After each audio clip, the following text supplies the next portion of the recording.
تو دورے جہالت میں کچھ تیر رکھے ہوتے تھے کعبہ کے پاس، ایک پر لکھا ہوتا تھا افعل یعنی کر لو، دوسرے پر لکھا ہوتا تھا لا تفعل نہ کرو۔ تو جب پوچھنا ہوتا تھا کہ یہ کام کرے یا نہ کرے تو جا کر اس تیر کو گرایا جاتا تھا، اس میں سے اگر لا تفعل اوپر آ جاتا تو کہہ دیا جاتا یہ کام نہیں کرنا۔ بعض لوگ پرندے اڑا کر قسمتیں بتاتے، پرندے اڑایا جاتا، اگر پرندہ دائیں طرف گیا تو کام کر لینا چاہیے، بائیں طرف گیا تو کام نہیں کرنا، وغیرہ وغیرہ۔ جتنی بھی قسمیں ہیں جو یہاں ذکر کیا گیا ہے اور جو نہیں ہوتی، کسی طرح بھی غیب کی خبریں معلوم نہیں کرنی، خواہ طوطے کے ذریعے ہو یا کبوتر کے ذریعے یا کسی اور ذریعے سے۔ فرمایا ذالکم فسق، یہ سارے نافرمانی کے کام ہیں، گناہ کے کام ہیں۔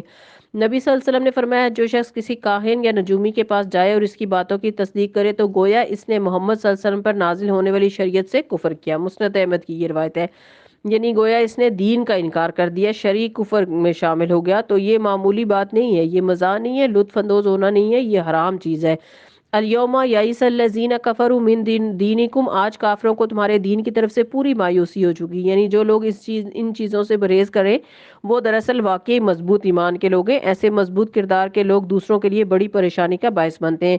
فلا تخشوہم، جب وہ تم پر الزام تراشی کریں، باتیں بنائیں تو ان سے مت ڈرو، تو ان لوگوں سے نہ ڈرو۔ وخشونی، اور مجھ سے ڈرو یعنی اللہ سے ڈرو، کسی کے دباؤ میں آ کر ایسا کوئی کام نہ کرو۔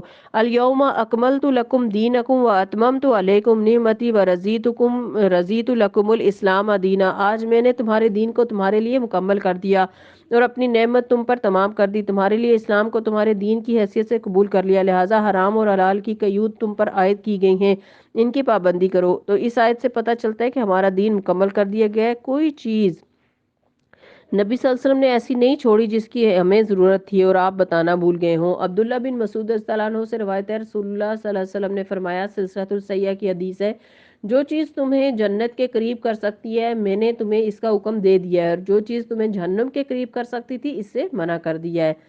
تو ہر اس چیز کے بارے میں اللہ کے رسول نے ہمیں بتا دیا ہے، ہر وہ کام موجود ہے۔ یہ الگ بات ہے کہ ہم جاہل ہیں، ہم اسے نہ پڑھیں نہ جاننے کی کوشش کریں اور نہ وہ سب کچھ بتا دیا گیا ہے، ورنہ اب جو جنت میں جانا چاہتا ہے اس کے لیے بھی احکامات صاف صاف موجود ہیں کہ کیا کیا کام کر کے تم اس راستے کی طرف جا سکتے ہو، اور جو جہنم سے بچنا چاہتا ہے اس کے لیے بھی سارے احکامات موجود ہیں۔ اس آیت سے دوسری بات یہ پتہ چل رہی ہے کہ دین میں کوئی نئی گنجائش نہیں ہے، کسی نئی چیز کو جو نبی صلی اللہ علیہ وسلم سے ثابت نہ ہو اسے دین میں داخل نہیں کیا جا سکتا، دین کے نام پر، عبادت کے نام پر یا عقیدے کے نام پر۔ امام مالک رحمہ اللہ کہتے ہیں کہ جس نے اسلام میں بدعت ایجاد کی اور اسے اچھا سمجھا تو اس نے یہ سمجھا کہ محمد صلی اللہ علیہ وسلم نے پیغام رسالت میں خیانت کی، کیونکہ اللہ تعالیٰ کا فرمان ہے کہ آج میں نے تمہارے دین کو تمہارے لیے مکمل کر دیا ہے۔ تو جو اس دن نہ تھا، یعنی جس دن یہ دین مکمل ہوا وہ آج بھی دین نہیں ہے، اور آج 1400 سال بعد بھی وہ دین نہیں ہے جو محمد صلی اللہ علیہ وسلم کے وقت میں دین نہیں تھا۔ ہمارے لیے دین کو کتنا آسان کر دیا گیا ہے کہ بس صرف اتنا ہی لو جو دیا گیا ہے، اس کے بعد لوگوں نے دین کے نام پر جو چیزیں گھڑ لی ہیں ان سب کو ایک طرف رکھو، سارے بوجھ اتار دو، کیونکہ نبی صلی اللہ علیہ وسلم تو آئے ہی اس لیے تھے کہ یہود و نصارہ نے دین میں جو تبدیلیاں کی تھیں، لوگوں نے اپنے اوپر جو بے وجہ پابندیاں عائد کر لی تھیں ان سے انہیں نکالا جائے، لیکن افسوس یہ کہ لوگ دین کے نام پر پھر اسی مشکل کا شکار ہو گئے۔ ہمیشہ ایک سوال کیا کیجئے، جب کوئی چیز سامنے آئی یا کوئی آپ کو کچھ کرنے کو کہے یہ کریں تو سوچیں کہ کیا اللہ تعالیٰ نے اس کا حکم دیا ہے، کیا نبی صلی اللہ علیہ وسلم نے اس کا حکم دیا ہے، کیا نبی صلی اللہ علیہ وسلم نے یہ کام کیا ہے یا کرنے کا حکم دیا ہے، یا آپ صلی اللہ علیہ وسلم کے ہوتے ہوئے کسی اور نے کیا اور آپ صلی اللہ علیہ وسلم نے اسے پسند کیا، یا پھر یہ کہ صحابہ کرام رضوان اللہ تعالیٰ اجمعین نے جو آپ صلی اللہ علیہ وسلم کے تربیت یافتہ تھے ان میں سے کسی نے آپ صلی اللہ علیہ وسلم کے بعد کوئی ایسا کام کیا، یا تابعین رحمہ اللہ نے، یا صحابہ رضی اللہ عنہ کے تربیت یافتہ تھے، یا تبع تابعین نے، کیونکہ یہ لوگ اس گروہ سے تھے جن کے بارے میں نبی صلی اللہ علیہ وسلم نے فرمایا، نبی صلی اللہ علیہ وسلم نے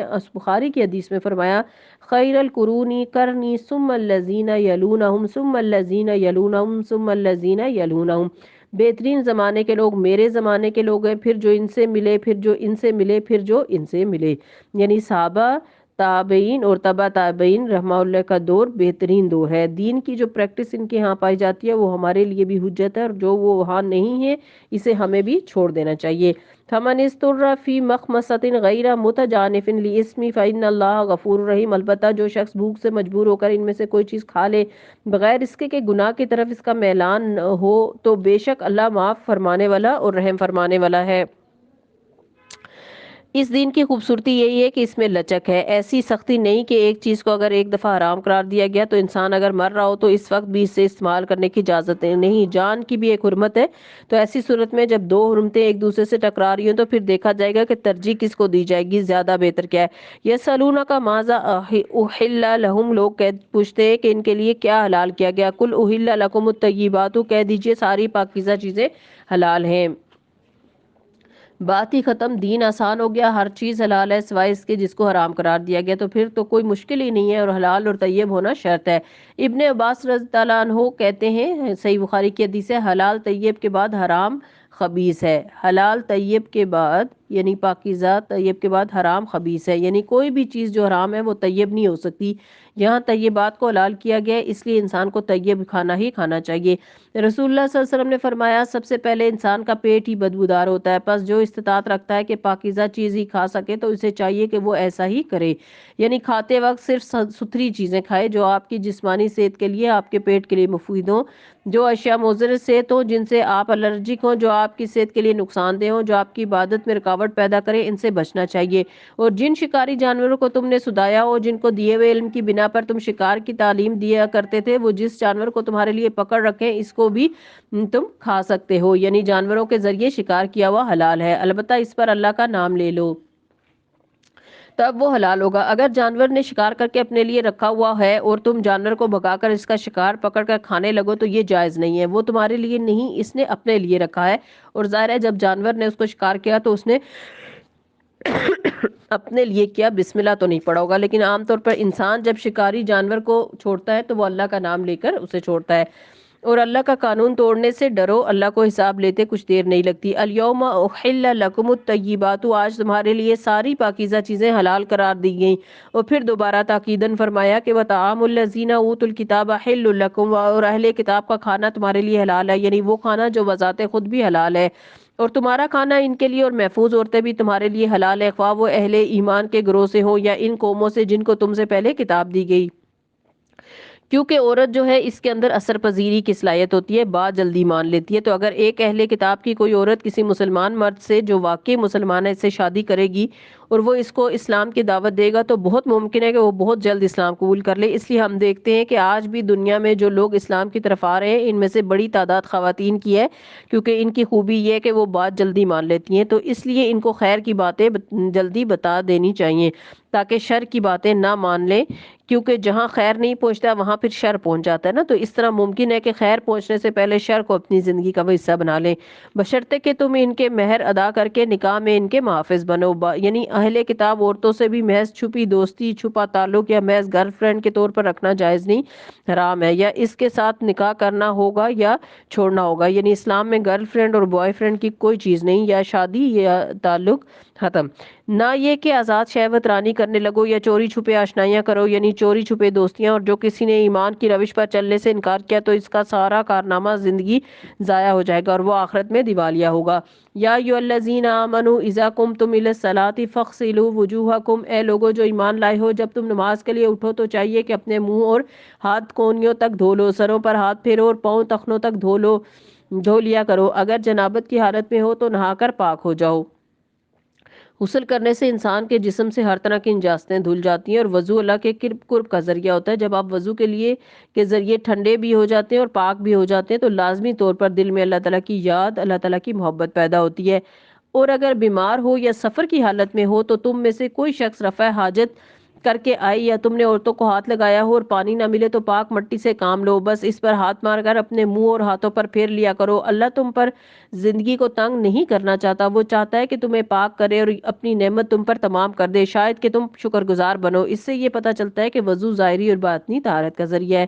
نبی صلی اللہ علیہ وسلم نے فرمایا، صحیح مسلم کی حدیث ہے، تم میں سے جو شخص بھی وضو کا پانی اپنے قریب کرتا ہے پھر کلی کرتا ہے، ناک میں پانی کھینچ کر اسے جھاڑتا ہے تو اس سے اس کے چہرے، منہ اور ناک کے نتنوں کے گناہ جھڑ جاتے ہیں، پھر جب وہ اللہ کے حکم کے مطابق اپنے چہرے کو دھوتا ہے تو لازماً اس کے چہرے کے گناہ بھی پانی کے ساتھ اس کی داڑھی کے کناروں سے گر جاتے ہیں، پھر وہ اپنے دونوں ہاتھوں کو کونیوں کے اوپر تک دھوتا ہے تو لازماً اس کے ہاتھوں کے گناہ پانی کے ساتھ اس کے پوروں سے گر جاتے ہیں۔ پھر وہ سر کا مسح کرتا ہے تو اس کے سر کے گناہ پانی کے ساتھ اس کے بالوں کے اطراف سے زائل ہو جاتے ہیں۔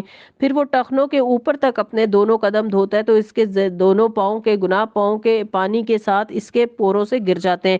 پھر اگر وہ کھڑا ہوا اور نماز پڑھی اور اللہ کے شایان شان اس کی حمد و ثنا اور بزرگی بیان کی اور اپنا دل اللہ کے لیے ہر قسم کے دوسرے خیالات اور تصورات سے خالی کر لیا تو وہ اپنے گناہوں سے اس طرح نکلتا ہے جس طرح اس وقت تھا جس دن اس کی ماں نے اسے ہر قسم کے گناہوں سے پاک جنا تھا۔ صحیح مسلم کی حدیث ہے یہ۔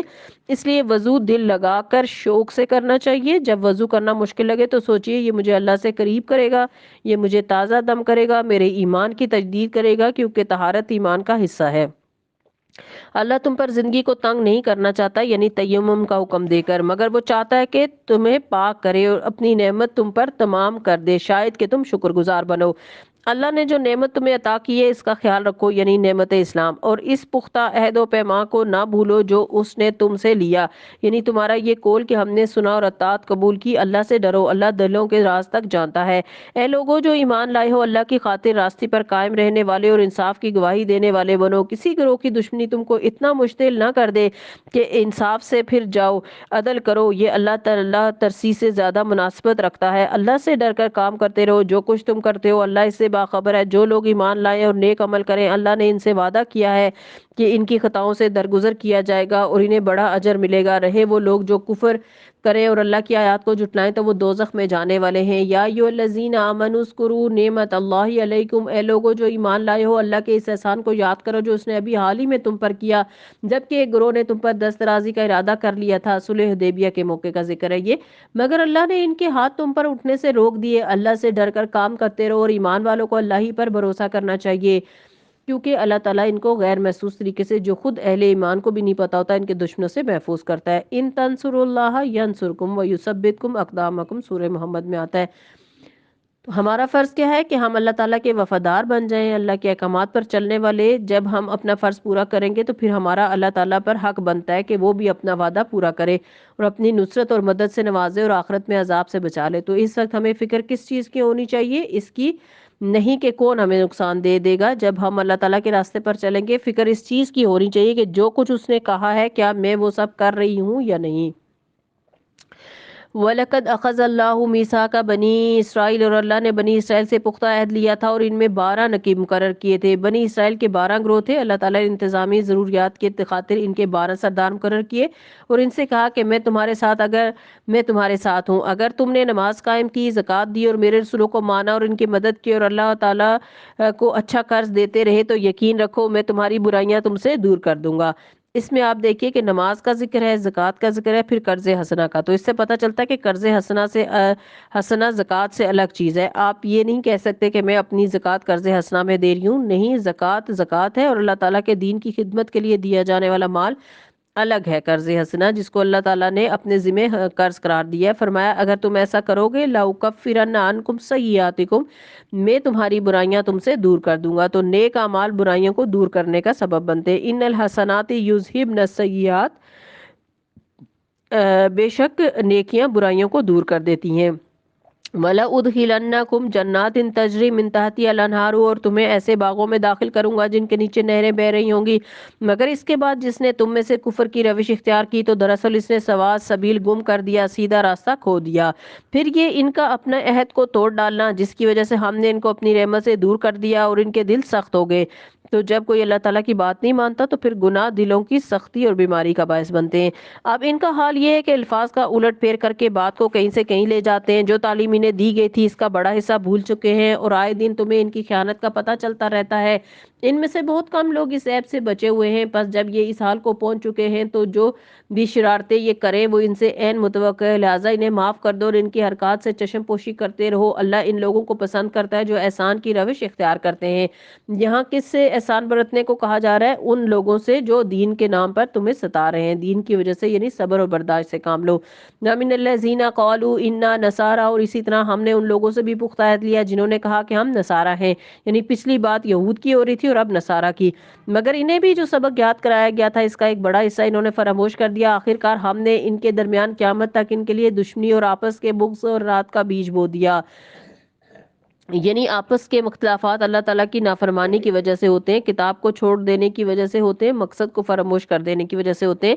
جو بھی دو لوگ اللہ تعالیٰ کی خاطر محبت کریں گے، اللہ تعالیٰ کی کتاب پر جمع ہوں گے، اللہ تعالیٰ ان کے دلوں کو جوڑ دے گا اور ان کی دعوتیں ختم کر دے گا، ان کا بغض حسد دور کر دے گا۔ لیکن جب انسان اللہ تعالیٰ کی کتاب کو، اللہ تعالیٰ کے دین کو، اللہ تعالیٰ کی ذات کو ایک طرف کر کے اپنی ذات کو اپنے مفادات پر سامنے لے آتا ہے، تو پھر قیامت تک کے لیے یہ کیفیات ہو جاتی ہیں۔ یہاں واضح طور پہ ہمیں بتا دیا گیا کہ جو کتاب نصارہ کو دی گئی تھی، جو عہد ان سے لیا گیا تھا، وہ انہوں نے بھلا دیا، اور ضرور ایک وقت آئے گا جب اللہ انہیں بتائے گا کہ وہ دنیا میں کیا بناتے رہے ہیں۔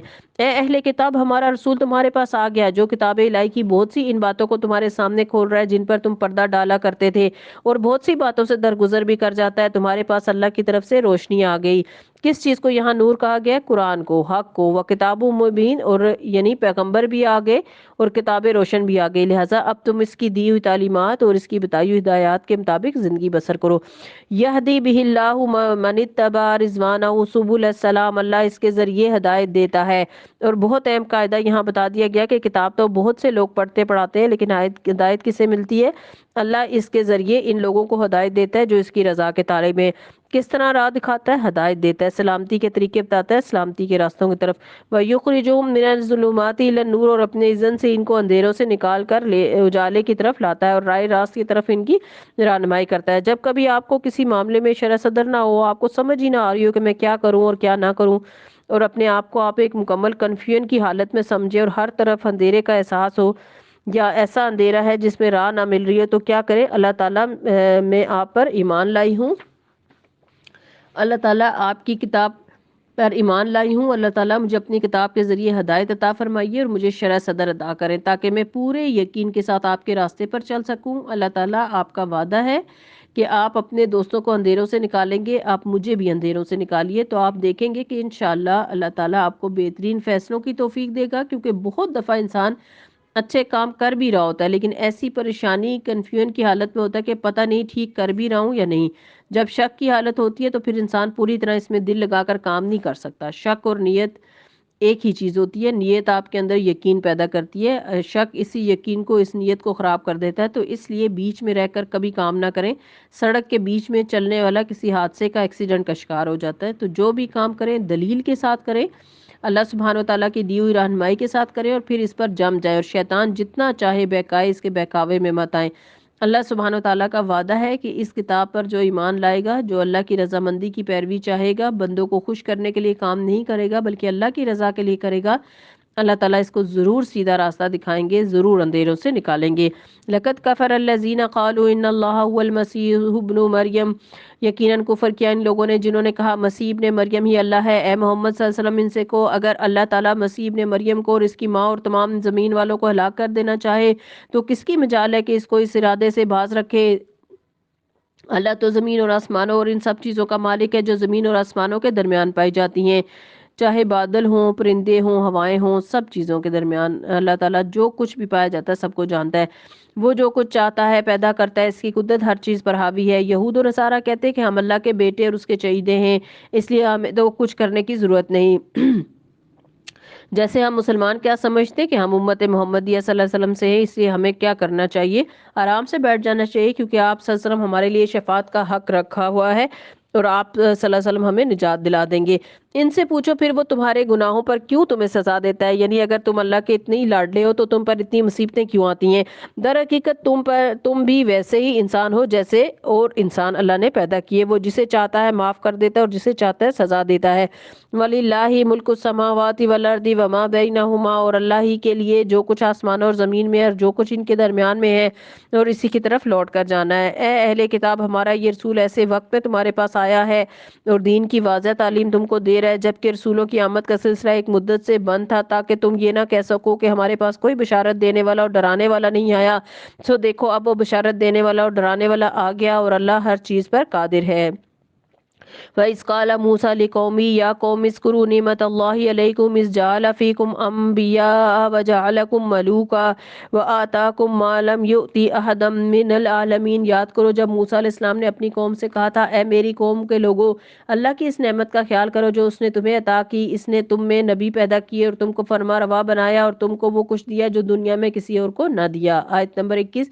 اے برادران قوم، اس مقدس سرزمین میں داخل ہو جاؤ جو اللہ نے تمہارے لیے لکھ دی ہے، پیچھے نہ ہٹو ورنہ ناکام اور نامراد پلٹو گے۔ انہوں نے جواب دیا، اے موسیٰ، وہاں تو بڑے زبردست لوگ ہیں، ہم وہاں ہرگز نہیں جائیں گے جب تک وہ وہاں سے نکل نہ جائیں۔ چوتھے پارے میں ہم اس کے بارے میں پڑھ چکے ہیں۔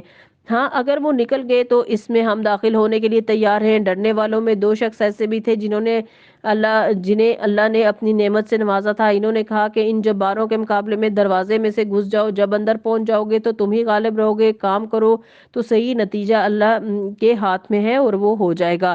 اللہ پر توکل کرو اگر تم مومن ہو، یعنی اللہ پر بھروسہ رکھو، پر امید رہو۔ اب یہاں دیکھیں اللہ سبحانہ وتعالیٰ نے اپنی خاص رحمت کے ساتھ موسیٰ علیہ السلام کے ذریعے بنی اسرائیل کو نجات دلائی، فرعونیوں کو ان کی آنکھوں کے سامنے غرقاب کیا۔